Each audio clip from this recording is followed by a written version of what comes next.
Quezon Tourism Office binawi ang pagbabawal sa diving activities sa karagatan ng lalawigan. Brigada Jigo Custodio, ibrigada mo! Brigada! Live report! Binawi ng Provincial Tourism Office ng Quezon Province ang kanilang ipinatupad na pagbabawal sa diving activities sa karagatan ng lalawigan ngayong Sabado. Sa halip, pinag-iingat na lamang ang publiko sa pag-atake ng mga pating. Naglabas ang tanggapan nitong umaga na pansamantalang pinagbabawal ang anumang diving activities sa karagatan ng lalawigan. Batay na rin yan sa liham na kanilang natanggap sa Coast Guard Station, Southern Tagalog.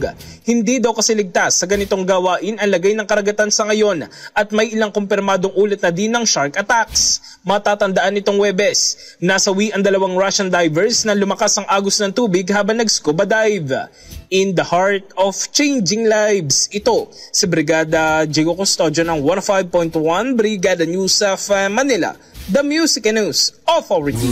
Ang bahaging ito ay hatid sa atin ng Standout ES4 Capsule. Simulang tuparin ang pangarap ng iyong anak. And starting now,